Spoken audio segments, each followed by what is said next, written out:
बड़ी खबर बेतिया जिले के मैनाटांड़ प्रखंड से आ रही है, जहां यूरिया की किल्लत ने किसानों की परेशानी बढ़ा दी है। झझरी गांव के किसानों ने इनरवा पिड़ाई मुख्य पथ को झझरी चौक पर आगजनी कर घंटों जाम कर दिया। इस दौरान दोनों ओर वाहनों की लंबी कतारें लग गईं और राहगीरों को भारी दिक्कतों का सामना करना पड़ा। आक्रोशित किसानों का आरोप है कि खाद दुकानदार यूरिया महंगे दाम पर बेच रहे हैं। फिंगरप्रिंट देने के बाद भी खाद नहीं मिल रहा, जबकि आवंटित यूरिया तस्करों के हाथों नेपाल भेज दिया जा रहा है। किसानों ने चेतावनी दी कि जब तक वरीय पदाधिकारी मौके पर नहीं पहुंचेंगे, तब तक जाम नहीं हटेगा। उनका कहना है कि समय पर यूरिया का छिड़काव न होने से धान की फसल पीली पड़ रही है, जिससे पैदावार पर सीधा असर पड़ेगा। सूचना मिलते ही इनरवा थानाध्यक्ष लवकांत शर्मा दल बल के साथ पहुंचे और हालात काबू करने का प्रयास किया।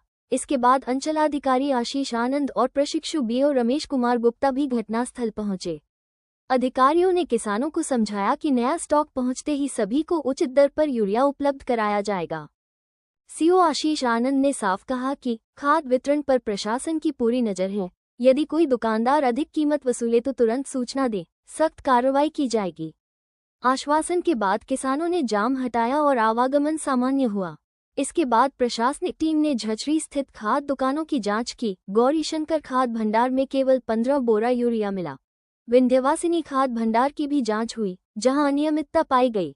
प्रशिक्षु बीओ ने कहा कि रिपोर्ट वरीय अधिकारियों को भेजी जाएगी और दोषी दुकानदारों पर कड़ी कार्रवाई होगी। और ये यहाँ आए हैं, तत्काल हमारी सर जांच हुई तो पता चला है कि ये सारा मैटर कल शाम का है और रात तक बिक्री हुई है।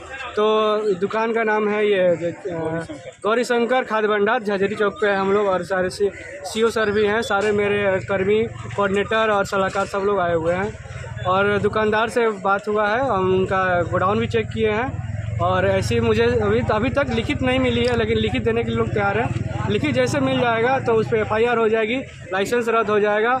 और यहाँ पे सारा पब्लिक का मांग है कि मुझे 1000 यूरिया कम से कम चाहिए। तो हम आज अभी DO सर से और अपने SAO सर से बात किए हैं और उन्होंने बोले हैं कि 2 दिन के अंदर में यहाँ पे यूरिया आ जाएगी। और हम लोग के देख रेख में हम रहेंगे और हमारे कर्मी रहेंगे और यहाँ के थाना प्रभारी भी रहेंगे और हमारे रहते हुए में वितरण होगी। आगे कोई भी ऐसा दिक्कत नहीं होगा। और ये हमारा कहना है। 3 दुकानदार यहाँ पे यहाँ पे 3 दुकानदार है, जिसमें एक दुकानदार ही खाद उठाया है। 2 दुकानदार को हम शोकॉज करेंगे कि वो क्यों नहीं उठाया है। ये तीनों लोग उठाएंगे।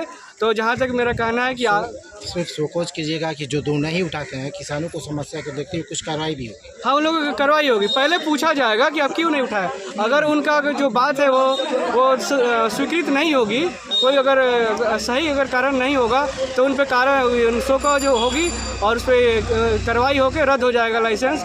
और इन पे तो FIR होगा।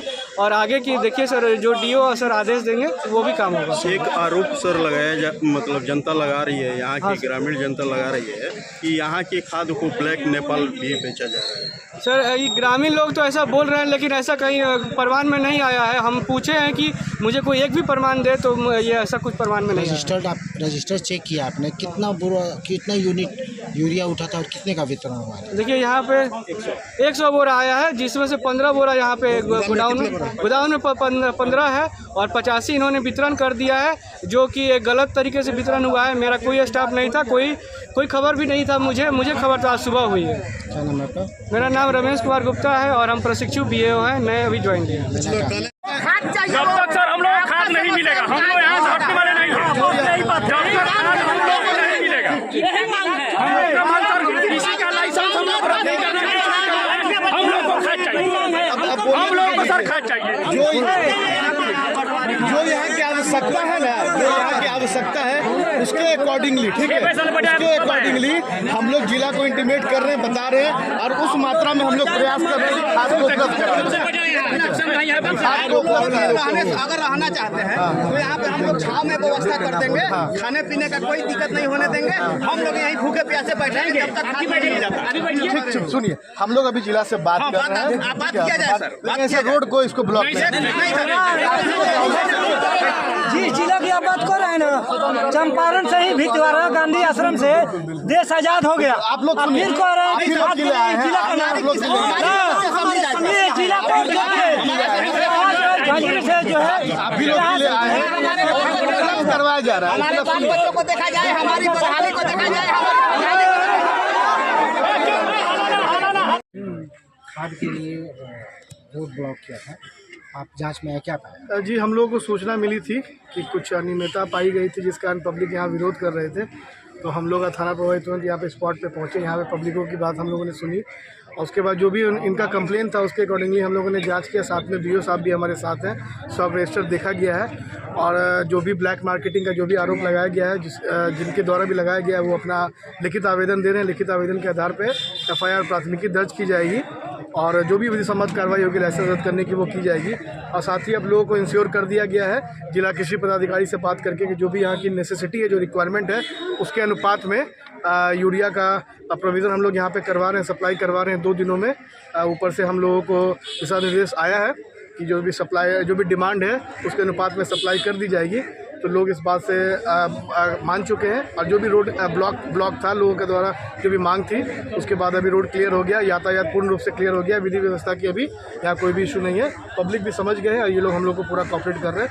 हम लोग को भी पूरा आश्वासन है कि हम लोग 2 दिनों में इन लोगों का जो भी डिमांड है उसको हम लोग पूर्ण करने के लिए आगे काम कर रहे हैं। वो कह रहा है कि यहाँ से 3 किलोमीटर दूर ही नेपाल जी, और यहाँ से लोग नेपाल भी जो यहाँ पे विक्रेता है बेचते हैं, इसके बारे में? इसके लिए बराबर SSB के द्वारा एंड लोकल थाना के द्वारा मुहिम चलाई जाती है और अगर ऐसी कोई सूचना मिलती है तो हम लोगों से भी अपील की है कि प्रशासन तक ये बात जरूर पहुंचाए। अगर कुछ भी ऐसा आता है तो फिर छानबीन की जाएगी और उसके बाद छापा मारा जाएगा। आशीष आनंद, अंचलाधिकारी मैनाटार। अपना बयान दीजिए, ठीक है। जो भी अनियमितता पाई गई है अभी के अभी हम लोग FIR करेंगे, उसका दुकान सील होगा और उसके बाद उस पर कार्रवाई करेंगे। अच्छा, खाली FIR करने से हम लोगों का समाधान हो जाएगा? हम लोगों को खाद के व्यवहार जो है चल करके खेत में देख लीजिए, इसके लिए धान गन्ना जो है, गन्ना का तो बातें छोड़िए, लोग उसको छांट करके चल रहा है, तो अभी जो है धान में 1 पाव भी खाद नहीं पड़ा है। इसके लिए हम लोग बता रहे हैं, सब लोगों का अभी कॉल आया है, ठीक है। अभी पहले जो अनियमितता हुई है उसको हम लोग कार्रवाई करते हुए सुन लीजिए, कल से, ठीक है, कल से सुचारू रूप से BO खुद यहाँ प्रेजेंट रहेंगे, आवश्यकता होगी हम लोग रहेंगे, थाना रहेगा और नियमित रूप से जो भी होगा खाद का वितरण किया जाएगा, प्रशासन की निगरानी में किया जाएगा, ठीक है। लेकिन ऐसे करके ये फिर अपने गांव की, हमारे ब्लॉक की, हमारे जिला की ऐसे छवि नहीं खराब कीजिए, ठीक है। अभी छवि खराब हो रहा है, किसान अपना हक मांग रहा है, इसको आप छवि बोल रहे हैं। हर साल किसान की बारी आती है, ये बताइए, ये आपका छवि खराब हो रहा है, जिला का छवि खराब हो रहा है, तो ठीक है, होने दीजिए ना, ठीक है, बोलिए आपकी छवि खराब हो रहा है। आप समस्या नहीं पूछ रहे हैं, आप बोल रहे हैं कि छवि खराब हो रहा है। छवि तो आप लोगों के जैसा भ्रष्ट पदाधिकारी खराब कर रहे हैं। आप लोगों को ना, आप लोग किसान से ऐसे ही पेश आते हैं, आप डरा करके धमका करके किसानों की आवाज को चुप कराना चाहते हैं और आप कह रहे हैं कि छवि खराब हो रहा है। आपको अपने छवि पे नहीं है जो है कोई है, आप भी किसान जायज बात है ना, सुनिए, किसान है जो सॉल्यूशन सुनिए, किसी को 300 रुपये में खाद मिल रहा है, किसी को 350 मिल रहा है, यहाँ जो 700 रुपये में किसान जो है खाद। बड़ा बाबू आ गए 7 बजे यहाँ और आप अभी आए 5 घंटा के बाद आप आए हैं। बड़ा बाबू 1 घंटा के बाद आ गए यहाँ, उनका स्टाफ आ गया। प्रखंड कृषि पदाधिकारी आ रहे हैं, हम लोग महाराजस्व अभियान में लगे हुए थे, हमको जैसे सूचना हुई है हम लोग आए हैं। बताइए।